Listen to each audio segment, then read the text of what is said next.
All right, ladies and gentlemen, welcome to our second K-State Beef webinar. This installation is titled Managerial Tools and Tips in an Uncertain Climate and Market, and it's brought to you by our K-State Beef Extension Specialist team.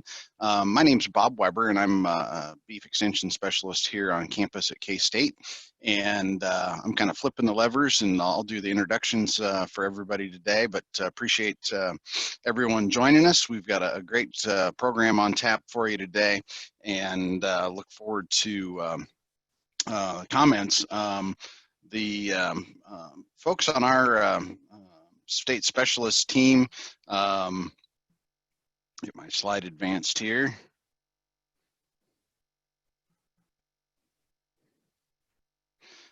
Include Dr. Dale Blasey, and Dale's going to be one of our speakers today. Jamie Lynn Farney and Sandy Johnson, two of our faculty that work outstate in the regional locations at Parsons and Colby, respectively. Dr. Tarpoff will be one of our speakers today. AJ's a veterinarian and works a lot with our beef producers in the state. Dr. Justin Wagner, based in Garden City, and again, I'm Bob Weber here on campus. So our program today has really three segments to it. The first one's an update kind of on our current weather situation and forecast, and that'll be brought to us by Mary Knapp. Mary's the Kansas State climatologist, and she'll be first up. Our middle speaker will be Dr. Tarpoff, and he's going to talk on preparing for heat stress events. And then we'll wrap up the session with some overview and calf management and market decisions using beefbasis.com, and that'll be from Dr. Blasey and Tonser. A little bit of housekeeping here, so I don't forget. As participants in the webinar, you've got the ability to ask questions. So if you'll use the little Q&A panel in Zoom to post your questions, I'll monitor those on a second feed here and make sure those get routed to our speakers as we go through the discussion. But please use that Q&A panel, and that'll get them queued up where we can find them easy. So with that, our first speaker is Mary Knapp. Mary's been at K-State a long time, joined the university in 1980, and sort of started working in the weather realm in 1989, and has been a climatologist and does a lot of work across a variety of groups here on campus. But we've tapped her today to talk a little bit about kind of where we're at in terms of weather in our current situation, and then some forward-looking prognostication, if you will, about the weather through the next 3 or 4 months. And so with that, Mary, I'll turn it to you, and look forward to your comments, and thank you for joining us today. Thank you, and thanks to all that are out there listening to us. Let's jump right into it. First thing I wanted to do was show where we were, and I'm going to concentrate on precipitation first in May, because that's the really big driver for grass production. And you can see right here, there's a very big gradient across the area. Southeast Kansas have had so much rain that they're about ready to start building arcs. And in the western parts of the state, it's been more amounts that are insults rather than actually any kind of productive rainfall. The yellow area had between nothing and 2 inches of rain for the entire month. If you look at the departure from normal, if we can get this to advance, not surprising, there are really big departures in the western areas, and that has, up here, the controls are a little bit sluggish, so we'll watch that. There's also a big area of below normal precip in the north central areas of the state, which is another big grassland cow-calf operation area. As we go into the drought status, not surprising that there is some extreme drought in western Kansas, a lot of areas of severe and moderate drought. It started to creep into north central Kansas, but was pushed back by the rains that we had to end the month of May. Not likely to, well, we didn't see much expansion with this week's drought update. Very likely that we will see more extensive areas of extreme drought in the southern parts of the state. The reason that that area has not worsened, because there's plenty of reports out from the producers out in the western parts of the state that conditions are very dire. The various parameters that go into putting the drought monitor together include some moderate to short-term signals that are still favorable given the rainfall or the moisture that they saw during the winter months, which is not a typically wet part of the year for them. Unfortunately, that moisture doesn't do much to benefit any kind of grazing lands. And so we are working to have a better junction of what actual conditions are with what kind of drought status is showing.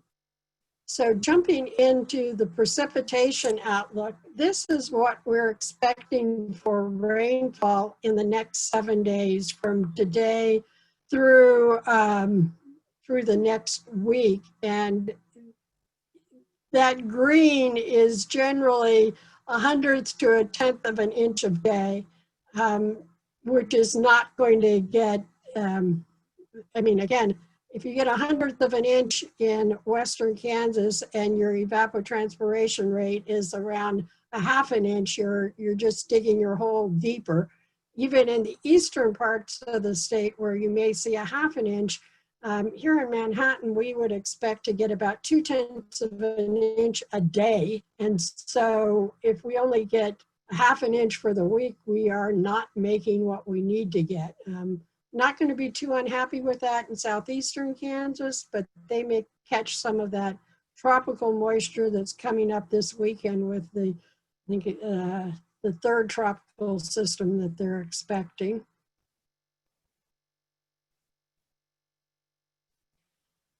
Given the little amount of rain that's expected, it's not surprising that the 6 to 10 day outlook, which carries us through mid-June, is for drier than normal statewide. Wet to our east, but again, much of the state's going to be drier than normal.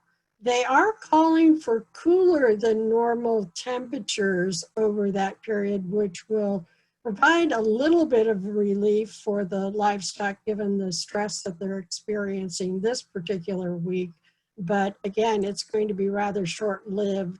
As we move into the June outlooks, the latest update for that is below normal precipitation across the state and above normal temperatures. Again, when we look at the first half of the month being drier than normal, it would take quite a bit to overcome that for a wet month. And again, we've front loaded the temperature, so not surprising that they're expecting it to be warmer than normal. I should note when you see that above normal, it doesn't indicate how intensely above normal those temperatures might be. It may only be 1/2 degree, it may be 10 degrees. It really doesn't go into the extent of that warmth. If we look at the summer outlook, they are still favoring wetter than normal for the June, July, and August. That's a 3-month average.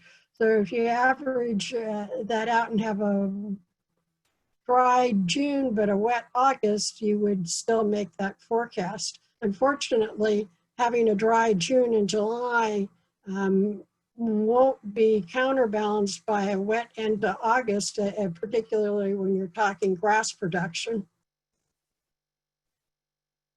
I wanted to point out 2 tools that might be of interest and use to producers. The first is the Animal Comfort Index at the Kansas Mesonet, and the second is the GrassCast, which looks at grass production under different precipitation regimes. And for the animal comfort index, it will give you an idea of just how much stress the livestock might be seeing with these conditions. You can get a map, but what might be even more useful to producers is the graph that shows how that has varied over the last week. And we can see from Garden City that yesterday had some pretty intense animal stress going on with those temperatures.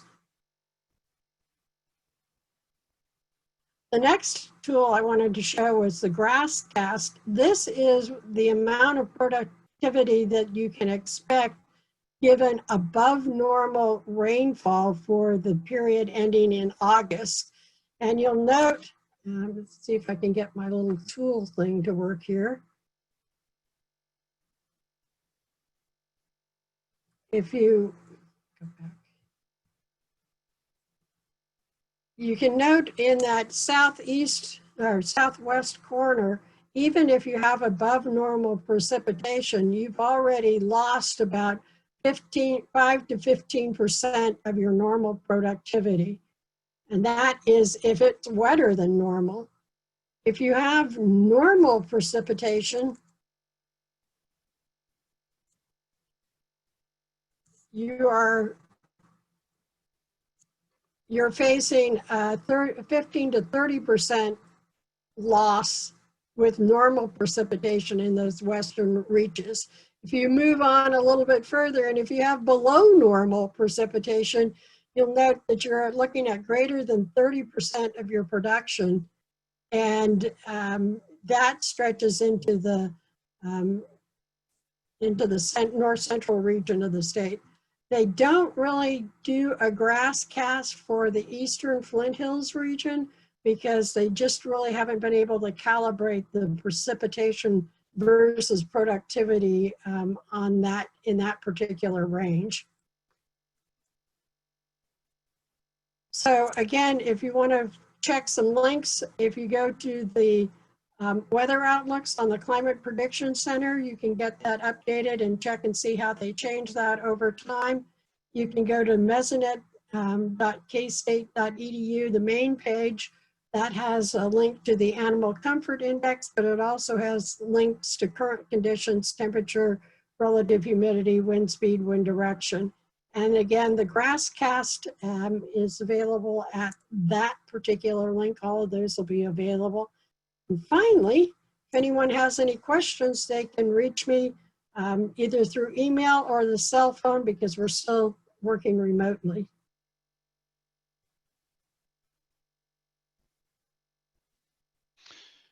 Great, thank you, Mary. That was outstanding. One of the questions that has popped up here is we'll take a quick question as we transition to Dr. Tarpoff.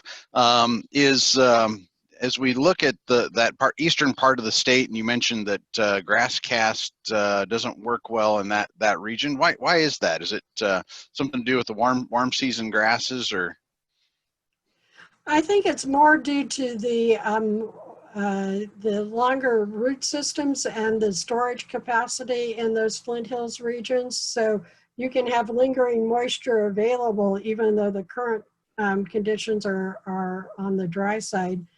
That's something that Walt Fick would be able to respond to better than I, but that's one thing that tends to show up is that that has a favored feature. And one of the problems that they've had in the eastern part of the state has been more on the cool side of things. Conditions were fairly cool in April and May, so some of the cool season grasses have not been nearly as productive as they would be in a normal year. Very good. Well, Mary, thank you so much. If you'll stay on to the end, we'll, I'm sure, have some more questions come through, but really appreciate your comments and joining us today. Thanks. You bet. Excellent. So our next speaker's Dr. AJ Tarpoff. Dr. Tarpoff is veterinarian here in our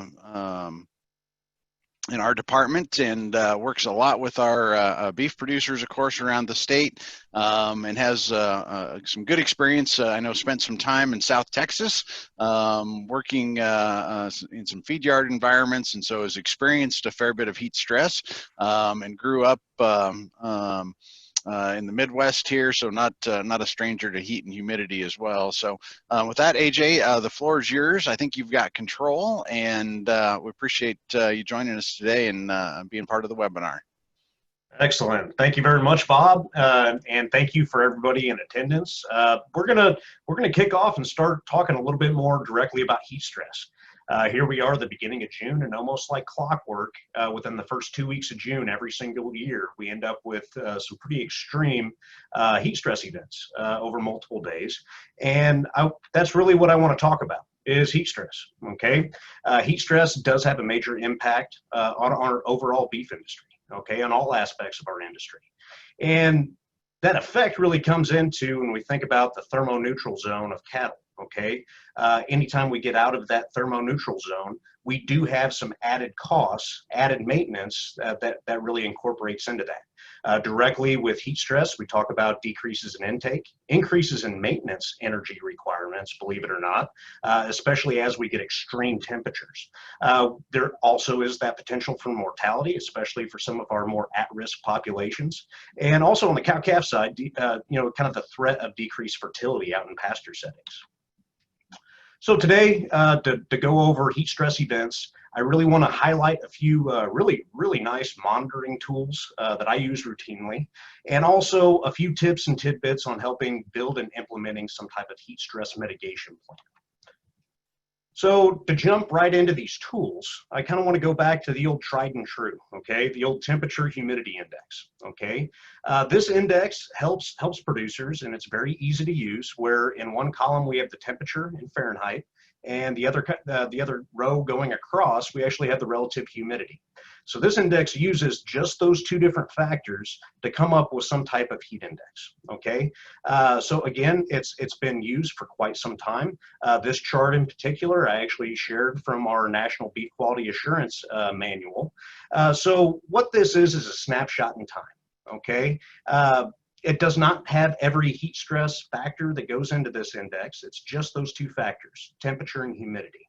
But because it is a snapshot in time, it can still help producers make pinpoint decisions, whether, for example, if they're going to process cattle, if they are going to ship, if they're going to work a group of animals for reimplant.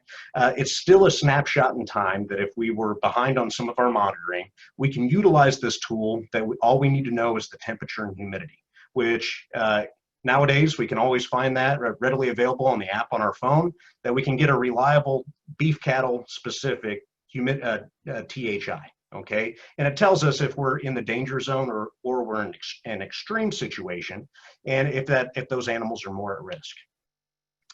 The other factors that really go into calculating heat stress has more to do with wind speed, solar radiation, and also cumulative heat load. Okay, so these other three factors are kind of left out of our temperature humidity index. While the THI still has its place and is still valuable, there are some updated projection models, and there's updated tools so we can utilize to help better monitor heat stress within our cattle. Okay, that help because we have the wind speed and solar radiation incorporated into that. The first tool that I think is an extremely valuable tool. It comes from the U.S. Meat Animal Research Center in Clay Center, Nebraska. Okay, they actually have a cattle comfort index forecast tool. Okay, so this forecast tool allows us to monitor for heat stress not only today in the given hour, but also a 7-day forecast going forward, so we can plan ahead if we're going to have multiple days of heat stress. I do have the link posted onto this slide that you can check that out through the USMARC. Now within this is nationwide. It's very region specific, where you pull up the forecast tool and you can actually click on each individual region wherever you might have an operation. Okay, so this tool, for example, if I clicked on the South Central that has Texas, Oklahoma, and Kansas, which is the next slide here, I actually have the 7-day forecast on what the heat stress would be associated specifically for cattle. Okay, so I can see these. It has temperature, humidity, wind speed, and solar radiation all into these calculations. And I can monitor over a several day outlook and prepare in advance before some of those extreme heat situations come into play. Now, that's great. We can forecast, we know what's going on. Okay, and that's what I love about the USMARC tool is we can forecast, we can look ahead 7 days, and I know what's coming, especially when it comes to the cattle comfort of our animals, the animal comfort. Now, along the same lines, Mary brought up the Kansas Mesonet with the Animal Comfort Index. This is a phenomenal tool. This kind of gives us more of the localized aspect on what's happening right now. Okay, we have local observations that are read from all over the state where we can see the comfort index on our animals in any given period of time, okay, at multiple different locations. So we have more of the local aspect of that down to the animal comfort through the entire state. I know a couple other states have a pretty similar tool. I know Oklahoma and some other states have something very similar, but we can utilize this index where we can see what's happening, currently. It gets updated on the hour, every hour, so we can really see the daytime trends over the past few days.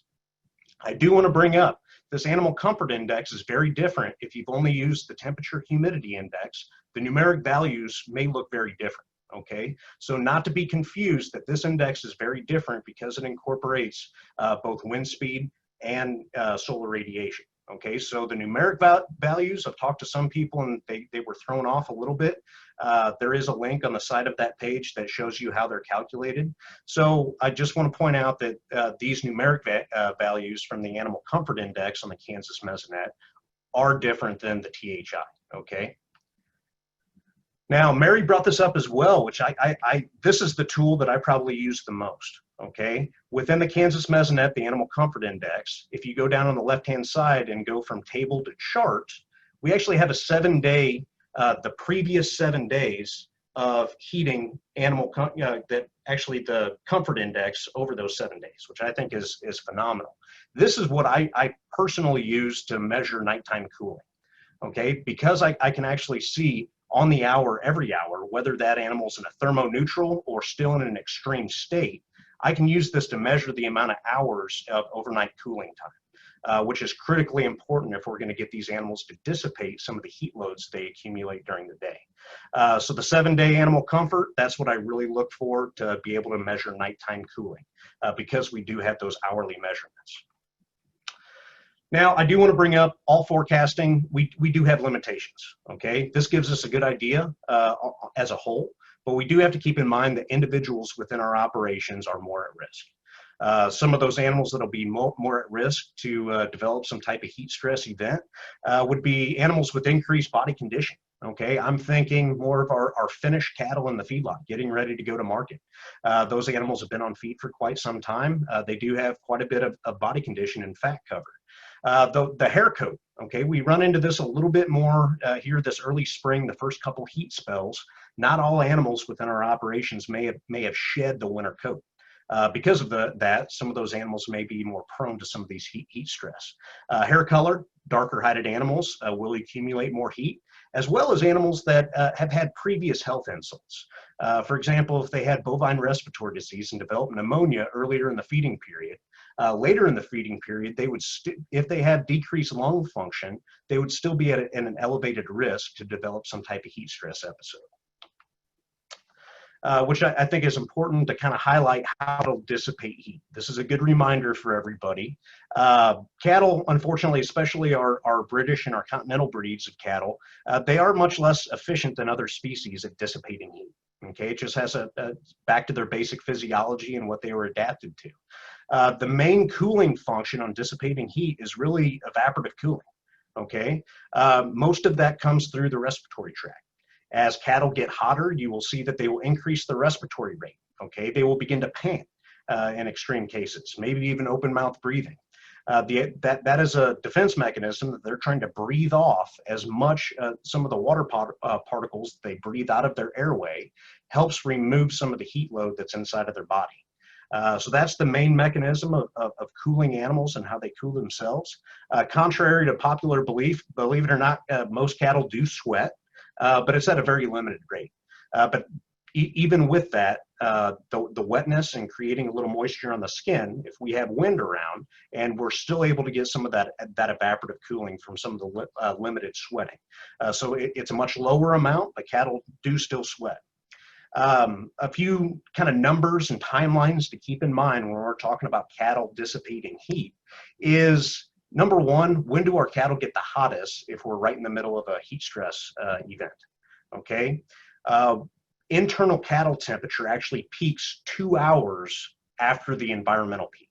So for example, if the hottest point of the day, the hottest period of the day is going to be 3 to 4 p.m., okay, that means that animal will be at its hottest internal temperature 2 hours from then. Okay, so we're talking 5 or 6 o'clock in the evening is when they're most at risk. That's when they have accumulated the most heat load in that entire day. Now, understanding that is important because then we need to focus on how can we cool these animals during nighttime hours. If we get adequate cooling during the evening hours, it will still take roughly 6 hours to dissipate the heat load that they've accumulated during the day. Okay, so that's what I refer to as cumulative heat load. It's heat load that possibly those animals were not able to dissipate during the nighttime cooling hours if we did not get temperature and humidity and wind speed where we needed to do to have proper nighttime cooling. So the heat load does accumulate. If we don't get nighttime hours, that means the animal starts the next day not at equilibrium. It's already in some of that critical stages of heat load accumulation, and that means it's more at risk to develop even more. It doesn't take quite as much heat, where we can still see some clinical cases of heat stress either 24 or 48 hours after having a multiple day heat stress event.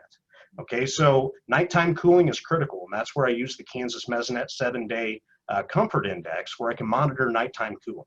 That may help modify or change some of my management strategies if I'm running into some of those situations. So my biggest point about bringing all this together is have a plan. Okay, it's kind of that emergency preparedness plan. Develop a protocol, educate your teams and your crews on whenever we hit these certain events, this is what we're going to do. It's always difficult to scramble last minute, but if you have a plan in place that everybody understands what those changes are, we can immediately implement some of these management changes if the forecasting tools dictate that. Okay, some basic recommendations: if we have 2 or more consecutive days of emergency daytime heat indexes, or 2 days in a row of no nighttime cooling, we could have those animals within our operations at an increased risk that implementing some of these tools and strategies are probably warranted. So some of those basic, I'm going to go through just a few basic considerations. As always, work with your veterinarians and your consultant groups that they may have other recommendations, but I'll throw a few out myself. Number one is when we're in heat stress events, okay, especially for multiple days, try to limit cattle handling as much as possible.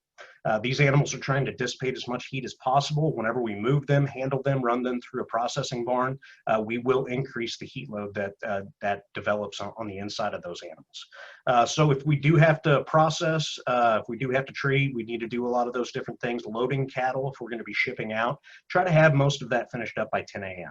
Okay, feeding. This question comes up quite a bit, and I do want to bring up that we got to remember that we feed cattle rumens. Okay, the bugs that are inside the rumen that actually digest the feedstuffs that we feed them.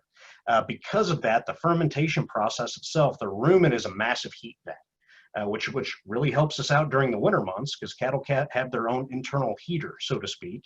But during the summer months, we need to be careful with that. Every time that we feed them, there is a kind of a lag time, but we have a heat of digestion. How much heat is produced whenever we feed these animals, okay? So, and it takes, after we feed these animals, the max heat of digestion takes about 4 to 6 hours, okay? So after we feed them, they consume the feed that they're supposed to consume that in that feeding period. It takes 4 to 6 hours where they will get their max heat load from that feed, okay? Understanding that is sometimes we can modify our feeding times. Okay, by modifying our feeding times, we can increase the amount of feed that these animals will consume in the nighttime hours. In doing that, we can make sure that the peak heat load from digestion does not occur at the same time as the peak heat load from the environmental temperature and humidity. Okay, so one of the basic recommendations is trying to feed 70% of that daily ration as late into the evening as possible. So that way that peak heat of digestion occurs during cooler nighttime hours. And it also limits some of the feeding activity during the heat of the day, where they're not competing for food, that they can stay and they can try to stay cool, they can try to catch a breeze. The other thing about rations and feeding, this is a point of confusion sometimes, so I did want to highlight it. Ration composition and heat production. Okay, it's almost opposite as what we would typically figure. Our more energy dense feedstuffs actually produce less heat, okay, less heat production from digestion. So what that means is very high fiber roughage, very low quality, high fiber roughages like low quality hay or straw or corn stalks, anything like that. Those actually have a very high level of heat production on an energy basis, okay, and on a dry matter basis. Grains, very highly digestible roughages like silage, are pretty moderate in the amount of heat production that they produce. Where fats and oils, where we can only include at a very low amount in our cattle rations anyway, those are the lowest, and they're also the most energy dense. Okay, so I did want to clarify that just a little bit. Other things to consider, okay, this is where we'll talk about just back to some basic management. Reducing pen stocking density, okay? If we can reduce the number of head per pen, obviously in an extreme situation, that would be best. It's not practical in all situations, especially if we don't have pen space. That's where we can really focus if we do have a few extra pens, if we can focus on our most at-risk animals. And our most at-risk animals would be those finished cattle that are very close to market. Those are the most expensive animals we have in the yard, and they're also the most at risk to succumbing to some of the heat stress and heat load events. When we split some of these pens, we actually increase our water trough capacity, which is critical with water consumption during heat stress, reduces crowding, and may even give the opportunity for these animals to lay down and rest more often during the nighttime hours. The pen environment itself, just a few tips here. You know, mounds, okay? Increasing wind and breezes through our yards is really critical. This picture here on the left-hand side is kind of an extreme case. They were cleaning the pen, but cattle will utilize mounds very routinely. Many times there'll be some pretty transient breezes that are above the pen surface. When we allow access cattle to be able to walk up on mounds, they will catch these breezes to be able to cool themselves more efficiently. Anything we can do to increase breeze and the wind flowing through our pens, mounds is helpful. But back to some of the basics, making sure that we have all the weeds knocked down on the perimeter fence will not only help with stable fly issues, but we can also increase some of our breezes to help mitigate some of our heat accumulation during the heat of the day. Sunshades, they're very interesting. As Dr. Weber mentioned, I've worked in some locations that they were absolutely essential as a part of the feedlot. As we move north, obviously that, you know, our sunshades get, you know, fewer and fewer depending on the operation. You know, basic recommendations, at least 20 square feet of shade per head within the pen. That's how much space we should try to get if we can. If this is something that you're interested in, obviously it is an investment in the facility itself. Some operations have chosen to focus more on the more at-risk animals. That would be some of the finishing pens, okay? Some of our heavier weight animals, where they have more body condition, they're more prone, or some of our infirmed animals. Some of our convalescent pens, like sick pens or cull pens, we may utilize some of the shade to help them heal and get back to production. The last are sprinklers. There's always a lot of questions about sprinklers and outdoor feeding pens. Our outdoor feeding operations are very different from indoor and dairy operations, where sprinklers are routinely used. Our outdoor pens, they can be extremely useful in certain situations. The idea is to wet the animal and wet the pen without creating any mud. Okay, if we create mud, we will actually increase some of the humidity rates on a pen microclimate. Okay, so we want to wet the animal, wet the pen, but we don't want to mist. That means our droplet size actually matters. We want big droplets that are spraying down these animals. If you're going to utilize sprinklers, sometimes it takes some adaptation for cattle to get used to them. We don't want to get them too worked up or try to jump a fence or anything like that the first time a sprinkler goes off. So that's something to consider. Now, the usage, when can we use these? We seem to get a very good effect if we maximize our cooling times of the evening hours, where we can cool the pen floor, and we can also cool those animals and help with evaporative cooling during the nighttime cooling hours. So we can reduce that accumulative heat load during the day, and this is an added aspect that we can help them cool during those nighttime hours. And so why not use them during the heat of the day? Unfortunately, sometimes we can increase the humidity during the extreme heat and solar radiation. We can actually increase the humidity at the same time, which would be counterproductive. Okay, so again, there are different areas, different regionalities to this. But in general, if we're going to use sprinklers, we like to use those in the nighttime hours to be able to cool and help with evaporative cooling. I brought up the pen floor. This was an interesting, just kind of very basic, trying to figure out some numbers. It's been written several times about how the pen floor can become very hot during the day. And anybody that's walked barefoot through a feedlot pen during the heat of the summer, and you start feeling the heat come through your boots, yes, it does get quite warm on bare earth. It's very common to have the pen floor surface actually about 40 degrees warmer than the ambient temperature. Okay, whether that's bare floor or manure pack, we can see quite a bit of heat accumulation in the floor in the pen surface itself. Application of some coloring to be able to limit the accumulation of heat, something like straw or corn stalks, just to break that surface, right? So they're not going to accumulate as much heat. Believe it or not, straw can do that. If put out thinly within an area, we can actually reduce that pen floor surface by about 25 degrees. Again, not applicable in all situations, but it may be something to consider, especially if we want those animals to lay down and rest and try to cool in the evening hours. Water consumption, okay? I can't talk about heat stress without talking about water consumption. A few quick rules of thumb. Everybody always asks, how much do cattle drink? Okay, well, it depends. That's the academic answer, right? But a good rule of thumb is during the summer months, cattle will consume about 5 times their dry matter intake that they're consuming on feed. Okay, so dry matter intake, whatever that is, they'll be consuming on a weight basis about 5 times that in water. Just to put that into perspective, as the temperature goes from 70 degrees to 90 degrees, that same animal will have double the water consumption at 90 degrees than what they'll have at 70.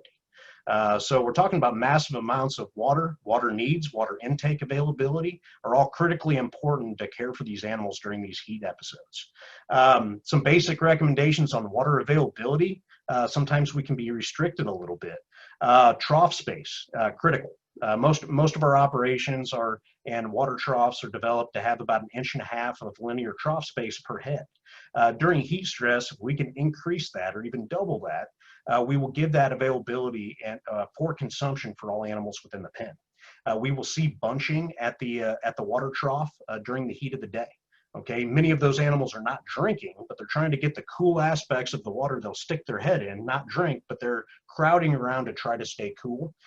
Increasing water tank capacity, or even putting portable water troughs inside the pen on the bunk pad to be able to fill them with a fire truck can go a long way, especially within our at-risk groups. If we can increase water tank capacity, it will be critical. Especially if we have fence line shared waters within some of our pens. Those are some pens to kind of locate and isolate within the feedlot where some of those management strategies can really come into play. Volume, as a quick reminder, many of our automatic waters have winter levels and summer levels, making sure that we have them at the summer levels and have the max volume. Sometimes we forget about that we forget to switch them over from winter to summer levels. And also water supply, some basic flow and capacity to consider. Some suggestions about 1.1% of body weight of the cattle per hour. Okay, that's how much flow that we should try to have within some of those waters. You know, as an example, it's about 1.5 gallons per hour per 1,000 pound animal. Okay, so that's a basic recommendation of water supply lines, flow, and pressure. And with that, I'll kind of finish up. We've got some other things that are coming along. Thank you for tuning in, and I will stick around for questions at the end. Great, thanks, Dr. Tarpoff. Appreciate that a lot, and I really appreciated the volume recommendations. That's one that's sometimes a little hard to find in the literature, and great recommendations there for water supply at the summertime. So our next speaker is going to be Dr. Dale Blasey, and followed then by Dr. Glenn Tonser in Department of Ag Econ, and they're going to talk about the use of beefbasis.com for making calf management and market decisions. Again, Dr. Blasey's beef extension specialist here in animal science and industry, and Dr. Tonser over in Ag Econ. I'm sure two familiar faces to many of you out in the industry.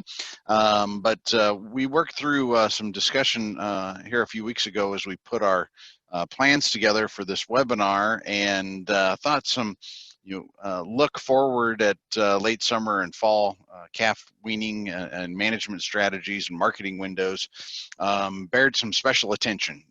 Certainly the COVID pandemic has disrupted a lot of our market spaces, and having a good understanding of the impact that has on some of our production and management decisions we thought was really important. So Dale, thanks for diving into this one. The floor is yours, and we again appreciate you joining us today. Well, thank you, Bob. It's good to be here today, and happy to be a part of the final component of this session today. I think Mary did an outstanding job of outlining the challenges that we face in our industry, and certainly this U.S. drought monitor picture that I took a screenshot of last week really shows that western portion of our state, certainly heading further west. And it bears to mind for our producers to start thinking ahead over the next 4 or 5 months.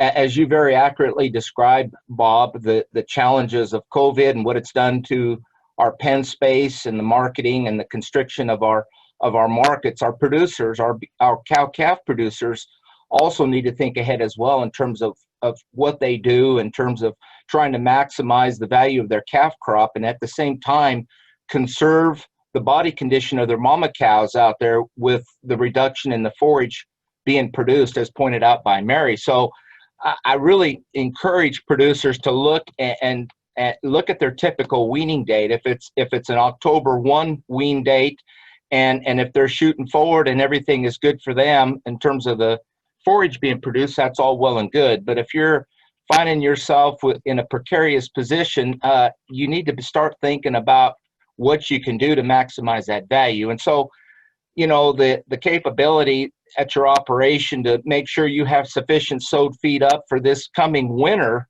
and again, body condition of your cows, I think that's important as well.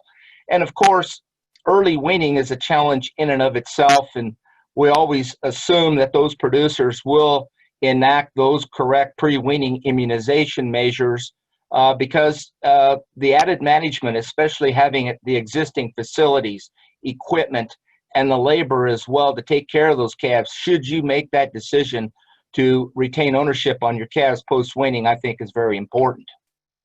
Now, I've talked a lot about Beef Basis. It's an incredible tool developed by colleagues out of the Department of Ag Economics. And as you pointed out, Bob, Dr. Glenn Tonser is here with me today to do a lot of the heavy lifting in terms of the interpretation of some of the simulations that I use for producers to think about today for their calf crop for the next 3, 4, even 5 months.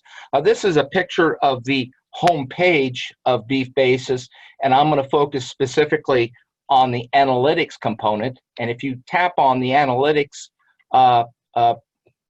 logo there, you'll get a drop down of all the analytical tools. Now, unfortunately, the tool that I'm going to illustrate today with Dr. Tonser is called Stocker Value of Gain. It is not the value of gain, it is the Stocker value of gain, and it allows the producer to enter in the desired outweight of the calf, the assumed average daily gain, and it takes in the location of which you closest to where you may market your cattle, and it gives you a snapshot, if you will, into the future on the future value of your calves. Now, as you consider potentially hanging on to your animals, utilize the resources that are available on the web. As I pointed out in the first webinar that we did a few weeks ago, the University of Missouri Extension does a really good job of reaching out to our feed providing industries throughout the entire Midwest, and it gives you an idea where the costs are and everything. And I point that out because as you look at how much it costs to grow a calf, to put weight on a calf, you need to have that figure in mind, as well as making sure you have adequate roughage as well. This particular slide is from South Dakota State University, allowing a user to compare two different feedstuffs, take into account the market radius that you may be able to purchase a product, and at the end of the day, it basically tells you what the maximum price or value for whatever alternative feedstuff you may be considering. With that information in hand, we utilize an excellent a nutrition piece of software developed out of Iowa State. They have some outstanding folks there, and we've been very fortunate over the years to be able to brand this software for our use with our beef team throughout the state. And I just plugged in some numbers here, and with a calculated feed cost of gain of about 72 cents, I believe, 73 cents. And Dr. Tonser will take that. Now, this is my last slide. I'm kind of setting the scenario up for Dr. Tonser to talk through, but bear with me, if you will. Today is June the 4th, and I'm taking a calf that I assumed that was born on February the 2nd of this year, weighing 80 pounds. Across the entire life of that calf, up until weaning, it's basically 2 pounds per head per day. Now, I did vary that based upon the season of growth in the summer, varying it from 2.3 pounds per day of age to 2.2, and then for the final month, with the lower quality of forage those calves have, we see a reduction in performance. But you can see on July 1, a predicted weight of that calf, the first part of August at 485, September at 545 pounds, and finally, the first part of October, a calculated weaning weight of 600 pounds. And with that, Dr. Tonser, I'm going to pass the baton to you, sir. Excellent. I will purposely make a pause here to make sure we get the screens rolled over, and we should be good. While I do that, thanks everybody for hanging with us today. There we go. Oh, our screens. I'm going to interject here, Bob. I trust you're listening. I think you have slides that are hidden after this, and I can summarize verbally if I need to. But let me jump out of here and I'll unhide those. I missed that in the. No worries, and that's on me. 2 days ago, I hit them and probably didn't unhide them before we sent them to you. So while Bob is doing that, let me just go further with what Dale just set up there. So Dale just told us, we're taking a representative calf, projecting forward what it might weigh at 4 different points in time. What's relevant then is to say, what price do we think you might be able to sell that calf at each of those 4 dates? And what does that mean given associated cost and other things with going further? So for example, July 1st, 425 pounds is on this timeline slide. What is relevant is what do we think it might be worth at that stage, and then projecting also as the animal gets heavier and later into the year, July 31st, August 30th, and September 29th, what do we think might be the market situation? Here we go. So that's effectively what this slide is getting at. So this information can be pulled out of the beefbasis.com tool that Dale noted. What I really want to highlight for you is on the far right is the margin per head difference here. And I'll just interpret these so we're all on the same page. The first number you'll see there is $23.94. So 24 bucks is the margin between the value of gain of having that animal throughout the month of July, taking it from 425 pounds to 485, so adding those 60 pounds, the value of gain less what we think the cost from a feed and yardage cost would be. So 74 cents is what's behind these numbers, and that's a $24 net positive. That margin improves if we go further out until August 30th. So now we're looking at a 545 pounder, $46 positive net margin. So the signal there would be, if you think you can do it, you should not sell July 31st. You should target August 30th of those two options. And we can go further and compare with maybe that October 1st or the very last day in September sale. And you can see there, 605 sale price of 149 corresponds with only $44 net positive margin. So you're not rewarded for owning that calf through the month of September, is what this means. So if market projections prove to be accurate, it would make sense to sell at 545 pounds the end of August and not hold throughout the month of September, is the punchline of that. You would only rationally defend owning through the month of September if you thought in September the feeder cattle market would improve beyond what we're projecting here. Next point is, should I lock in that price? Those are just projected prices. That's not guaranteed, and you still have price risk, of course, as part of that. This is an Excel tool on our agmanager.info website. Kevin Duvetter built it. I now retain it. This is a real messy slide. I encourage you to come and spend some time with it. I'm simply going to tell you that everywhere you see dark blue, those are inputs you can put in to change. Everything else is formulas. And the purpose of this tool is to compare the expected net selling price of the cash strategy, which is do nothing, take what the market gives me at the time, a futures market hedge, LRP contract, which is a USDA product, a put option, and then a couple more complicated ones. I'm going to jump to this slide just to make this a little bit easier to read. And this is one of the outputs that come from this exercise. And I just want to give you a specific example. So in the middle of this table, there's futures price. This is the September feeder cattle contract. 135 is in the middle. And you can see there that if this market closes at 135 on the board, the cash strategy would give you $157.66. And that would prove to be the best strategy. That's why it's green, if that's where the board settles, because you didn't pay anything to protect against downward prices, and you didn't need to because the market didn't fall.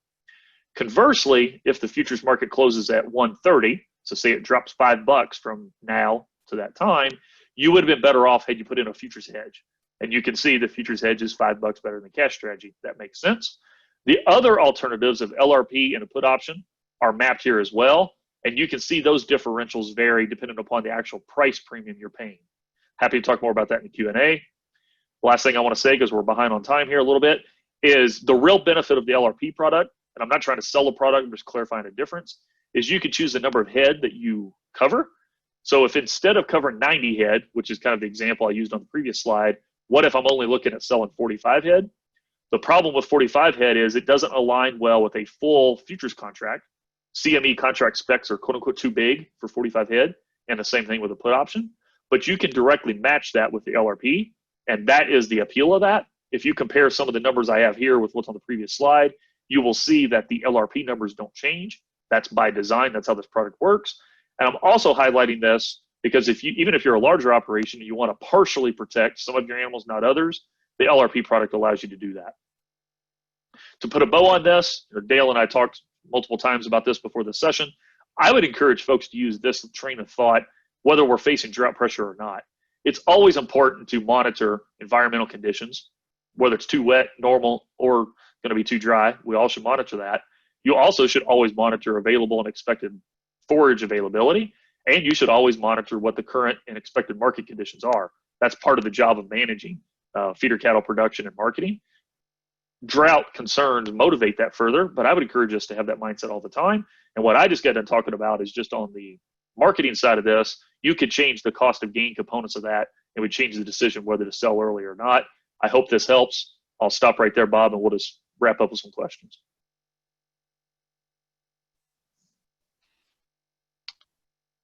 Great, thanks, Glenn. Appreciate those comments a lot, and I think gives a great context and example of the tools that we have at hand to help sort of look forward and make some really good informed marketing and management decisions. A couple of questions. One here on that just came online and says, thanks for all the great information. Glenn, question more related to fed cattle basis, but do you have any thoughts or comments regarding the relatively strong basis levels we've been experiencing? And more importantly, how they might impact cattle feeders' desire to use live cattle futures as a risk management tool, both now and potentially in the future if they remain so strong? So, Mark, good question. Positive strong basis has definitely impacted those that have been hedged versus not hedged throughout this sequence. I think we all recognize that. My honest best answer for you, Mark, is it's very hard for me to predict more than a week or two ahead because of the policy stuff that's on the table. And specifically the move, the 5014 bill, the push to have half of fed cattle be cash negotiated, certainly will have consequences for that market. And exactly what that does to contract settlements, basis, regional differences, so on and so forth, is to be determined because there's a lot of specificity on that unknown that we don't know. So I can't and won't try to get more precise than that because that policy unknown is giving folks like me serious pause.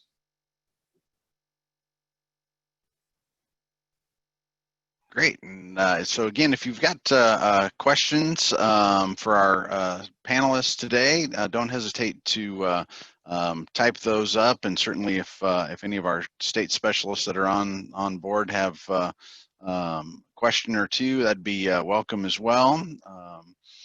The floor is open. We do appreciate everybody joining us. We had a nice crowd online and Facebook as well. So thanks for everybody chiming in today. Appreciate that a lot.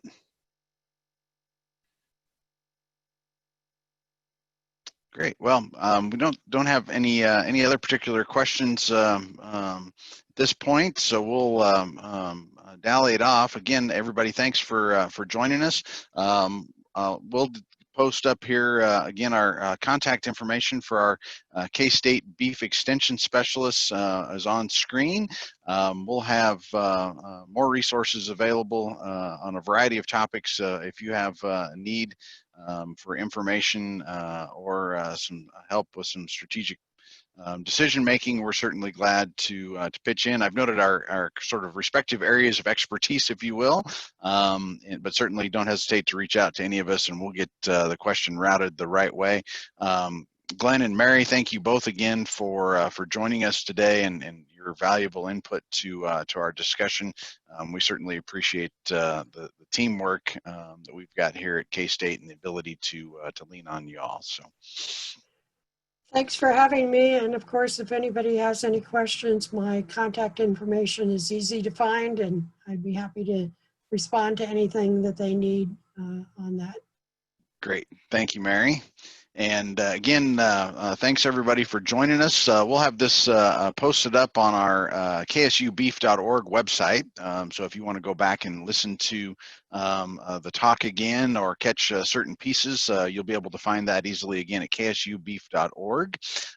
You'll also note as soon as this webinar is over, you'll get a URL screen, our web screen open that has a short survey.